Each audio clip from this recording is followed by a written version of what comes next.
Eu tento encarar futebol de uma forma mais lúcida, assim. Eu tento encarar futebol de forma complexa. Eu não acho que o futebol é um jogo simples. Tem muita gente que acha que futebol é simples. E futebol não é simples. Fazer futebol é difícil. Jogar futebol é difícil. Ser treinador é difícil. As complexidades que envolvem esse jogo, elas são muito grandes. E quando eu vou falar sobre vontade, cara, dói aqui no meu coração. Dói no meu coração por um jogo ser tão complexo e a gente resumir, muitas vezes, uma situação de jogo em vontade ou falta de vontade. Em garra ou falta de garra. Mas, cara, é triste quando você constata que um grupo de jogadores que representa uma grande instituição, que pode muito bem ser o reflexo do seu treinador e da sua diretoria, ele não se dedica em campo. Ele não corre. Ele é pálido. Eu diria que esse time do Vasco é pálido. É pálido. Parece que tem anemia. É lento. É nojento de ver o Vasco jogar hoje. É nojento ver o Vasco jogar hoje. É vergonhoso. Porque, repito, esse time não tem nada. Absolutamente nada. É até complicado eu falar de A, B, C, D. Quando a gente faz análise aqui sobre os jogos, eu tento sempre aqui trazer primeiro tempo, segundo tempo, mais a coletiva e tudo mais. Vocês sabem o roteiro da minha live. Hoje o roteiro da minha live, ele não vai ser esse. Ele vai ser principalmente para escancarar a vergonha, a incompetência que eles estão conduzindo o departamento de futebol do Vasco. São 10 dias praticamente sem treinador. E eu me sinto muito confortável quando tinha muita gente que me acusava. Ah, tá defendendo o treinador. Tá defendendo o treinador. Não. Eu não tô defendendo o treinador. É porque eu sei a capacidade que o Vasco tem de se enfiar em um buraco. E ele é grande. E eu sei a capacidade desse grupo ou não. Diferentemente do presidente, que pra mim, infelizmente, deu uma declaração completamente equivocada, esse time não é de G8 de Campeonato Brasileiro. Não é. Talvez o Vasco hoje, em bola jogada, não vou nem falar de elenco, em bola jogada, ele esteja entre os 3 piores do país. Não tenho dúvida, sim. Não tenho dúvida. Coloco o Sport ali também e o Santos.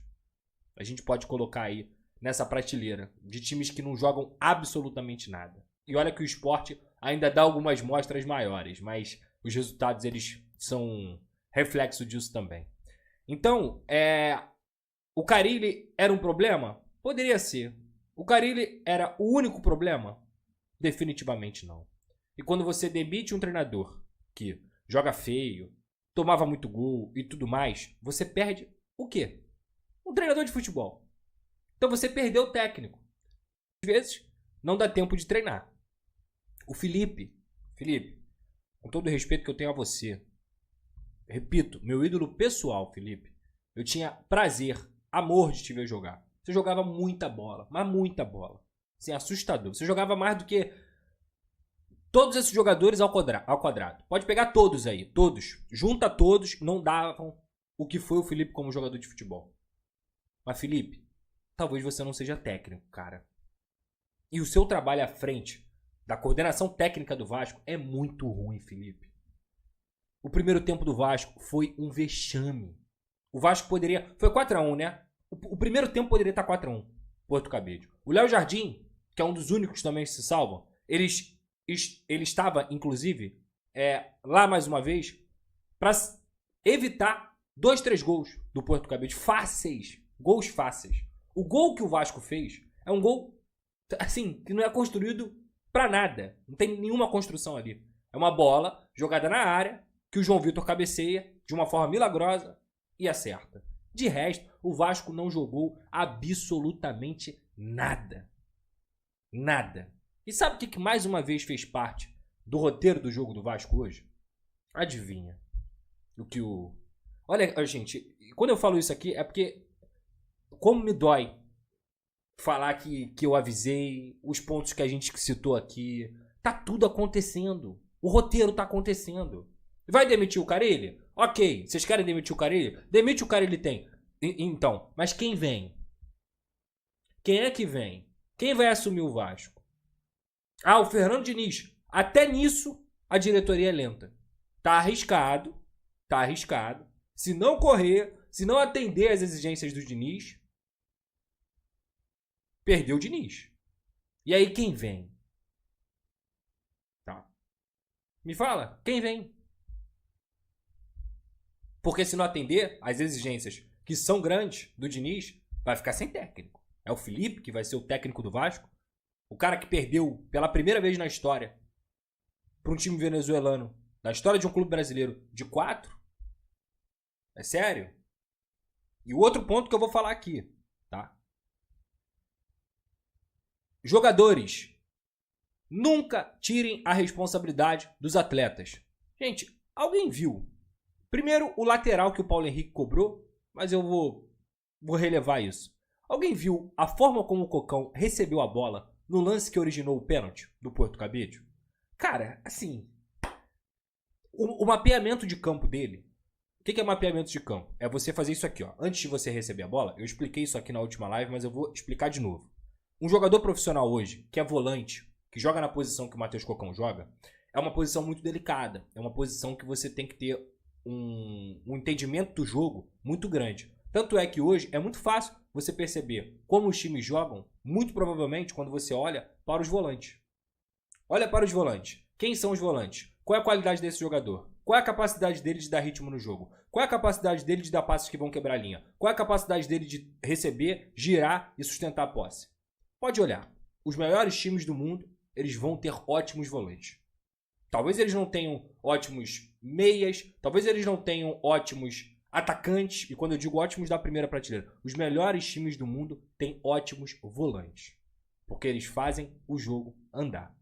Há quanto tempo, Senhor Jesus, eu falo aqui nessa live, que o Hugo Moura e o Cocão não podem jogar juntos. Eles não podem jogar juntos, porque eles são jogadores que se anulam. Além deles serem limitadíssimos com a bola no pé, eles se anulam. São dois jogadores que têm medo da bola. O Hugo até um pouco menos. O Cocão tem medo de jogar. Não pode detonar o time.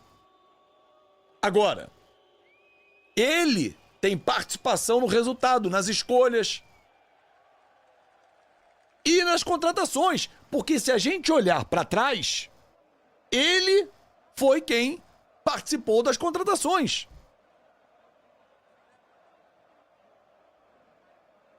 Porra, então assim, cara, é muito difícil mesmo achar que esse time vai fazer algo só com a mudança de treinador.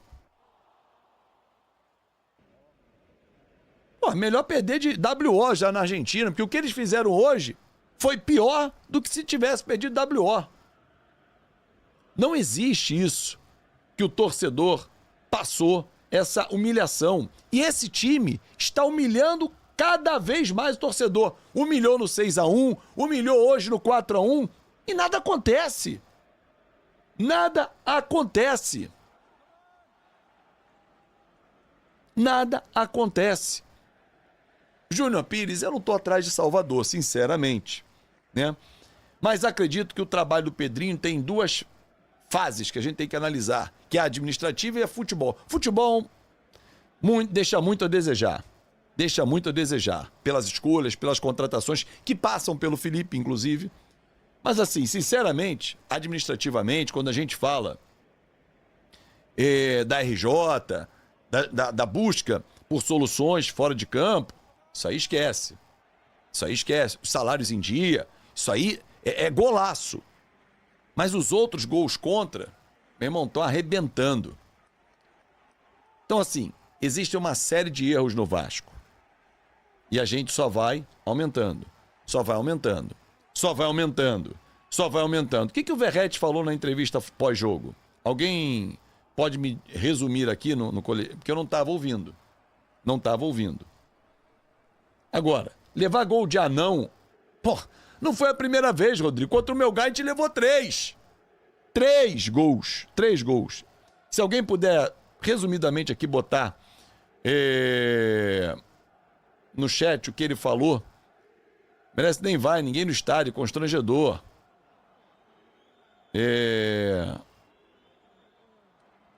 Deixa eu ver se alguém bota aqui pra mim, que como eu não ouvi.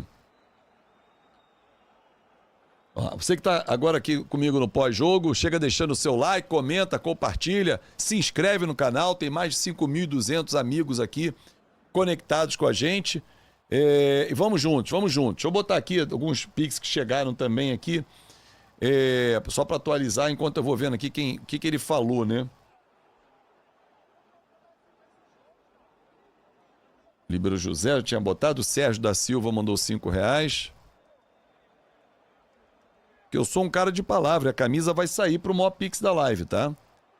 Diogo Palermo mandou R$3 e o Joel Adriano R$1. R$1. Minimamente pensar nisso. Verrete acabou de falar aqui e assumiu completamente a culpa. Disse que a culpa é toda do time que jogou muito mal. Pedro, lembra que eu fiz um vídeo aqui no canal? Obrigado, Pedro Carvalho.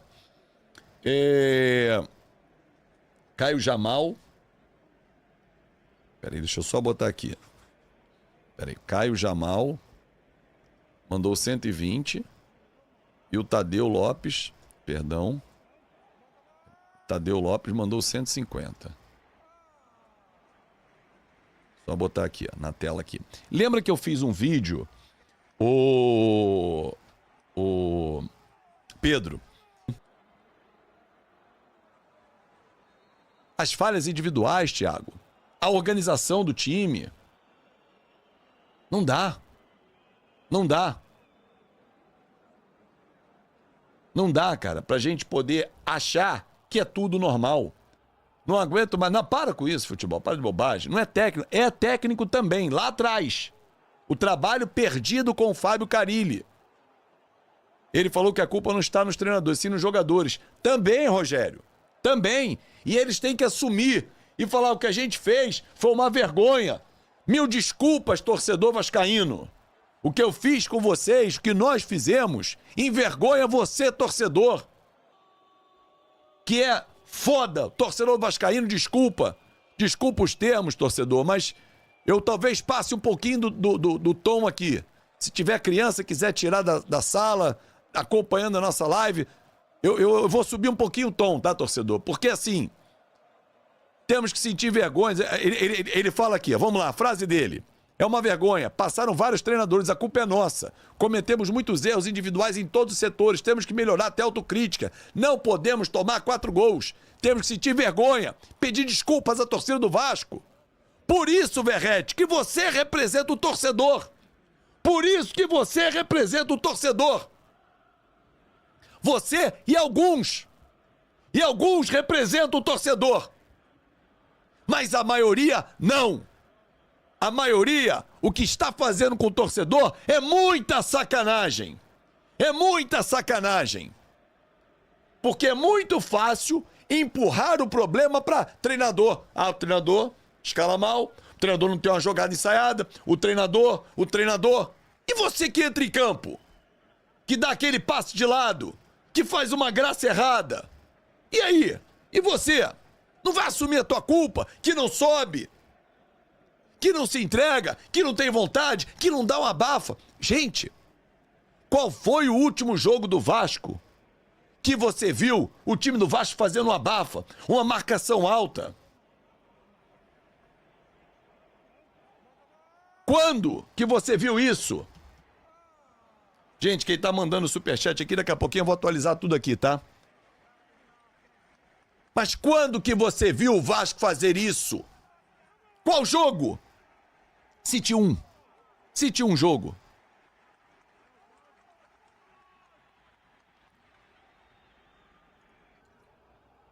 Eu não vi. Eu não vejo o Vasco.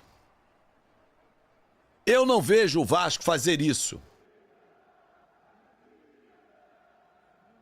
Mas não é a primeira vez, Cláudio, que toma gol de um cara baixinho contra o Melgar. Foram 3.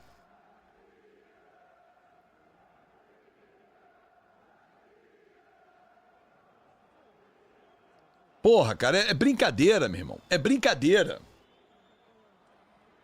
Não é a primeira vez que o Verrete fala isso, mas não adianta vir a público só, Verrete, falar cobra os caras lá dentro do vestiário também. Ó, seu Matheus Carvalho, que passe é esse que tu deu aqui na entrada da área? Aí eu achei o quê, porra? Tu tava sozinho. Hugo Moura, que saída foi essa contra o Palmeiras? Que pênalti foi esse que você fez? Ô Piton, porra, vai jogar no nome ou vai jogar na técnica? Ô Rayan, eu tenho 420 anos, tô correndo, e você com 18 aí com 2 pulmões lisos, não corre. Eu só não podia perder essa piada. Ele se faz de coitadinho, se diz a pessoa mais honesta do mundo, e com isso diz que está fazendo o melhor para o Vasco. Isso não é verdade. O Pedrinho tem falhado, e falhado muito, muito, mas muito mesmo.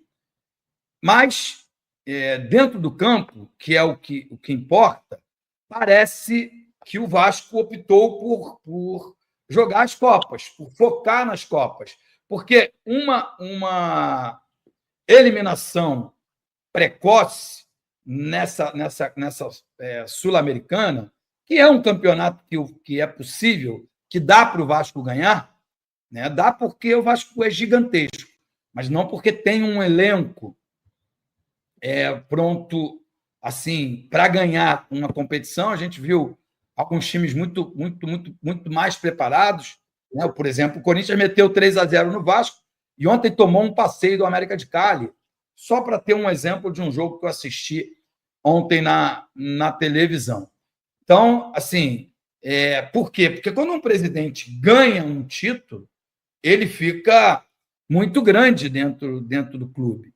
Então, acho que a intenção é essa. A intenção é de conquistar um título de relevância. E, se não classificar na Sul-Americana, será novamente um vexame. Só que tem males que vêm para o bem. Se você for eliminado na Sul-Americana, por exemplo, você não tem o desgaste que o Vasco teve nessa semana. O Vasco foi para Brasília no sábado, de Brasília foi direto para Venezuela, volta amanhã, né? Foi num voo fretado, volta amanhã, e no sábado vai novamente para Salvador para encarar o Vitória lá no Barradão. Então, de fato, é bem cansativo, mas você tem que jogar essas competições, ambas são super importantes. Não é só a Sul-Americana que tem importância para o torcedor vascaíno, principalmente se Deus me livre, bater na madeira aqui, acontecer o que você está dizendo, né? O Vasco não conseguir um bom resultado contra o Vitória, é possível sim que o Vasco entre na zona de rebaixamento, e aí é uma preocupação gigantesca. Mas falando especificamente do jogo de hoje, Érico, o que você acha? Alguém pode nos ajudar aí com a escalação?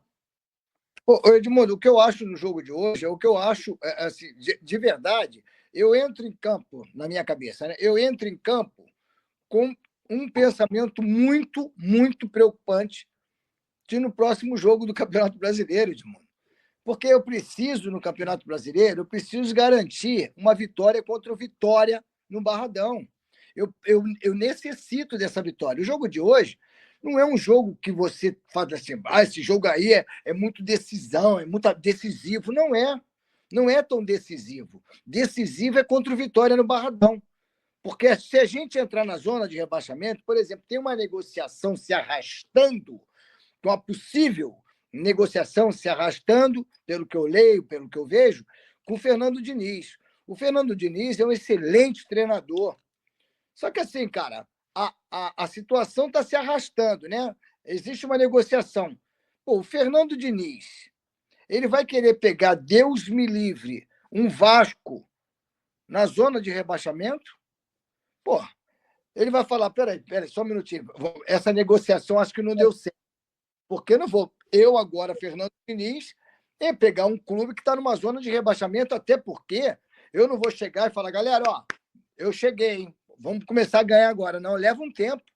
Existe uma adaptação, existe um reconhecimento, existe um tempo para que ele tenha uma certa, uma certa liderança nesse time. Ele precisa conhecer intimamente cada jogador. Então, eu vejo que existe uma certa, falando na minha falta de ritmo. Na comédia, a gente tem ritmo na comédia. Quando não tem ritmo, eu faço assim para os atores.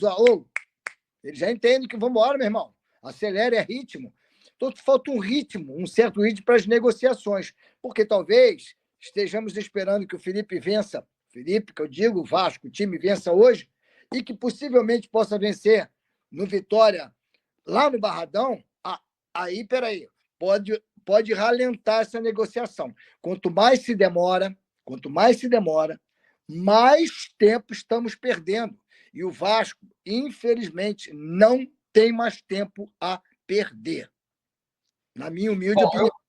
Não, eu super te entendo. Já vai para 2 semanas que o Vasco está sem técnico. Para mim é muito simples, assim, deveria ser muito simples, muito rápido, né? Quem é o meu preferido? Fernando Diniz. Vamos tomar um café, Fernando Diniz? Eu acho que Fernando Diniz mora 10 cafés, mas vamos decidir. Não, então, vamos tomar um café? Estou indo aí a São Paulo, senta na mesa, meu amigo. Eu acho que você é o técnico perfeito para trabalhar no Vasco. O meu time é o 8º melhor time, melhor elenco do Brasil, e acho que com o seu trabalho, isso foram palavras do presidente. E acho que com o seu trabalho, e eu já achei isso, tá, Érico, que eu vou dizer agora.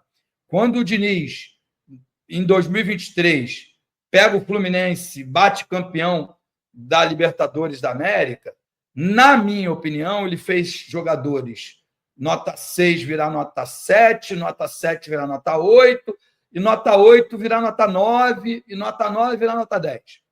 Tudo bem que a gente não vai comparar peças, porque eu acho que muitas peças do Fluminense de 2023, elas se tornaram gigantes por culpa daquela campanha, porque tinham alguns jogadores que estavam muito embaixo. Não vou citar nomes aqui, porque tinha alguns jogadores que estavam muito embaixo naquele momento. Pedrinho é pressionado a demitir Felipe Marcelo Santana após goleada sofrida. A diretoria do clube vive dias turbulentos após a humilhante goleada sofrida no último jogo, e o presidente Pedrinho está no centro das pressões. Internamente, conselheiros e parte da torcida organizada exigem mudanças drásticas, e os principais alvos são o técnico Felipe e o diretor de futebol Marcelo Santana. A derrota cachapante, considerada uma das mais vexatórias da temporada, escancarou falhas técnicas e de planejamento, colocando em xeque o trabalho da comissão técnica e da gestão de futebol. Pedrinho, que até então mantinha um discurso de estabilidade, agora se vê encurralado diante da crise.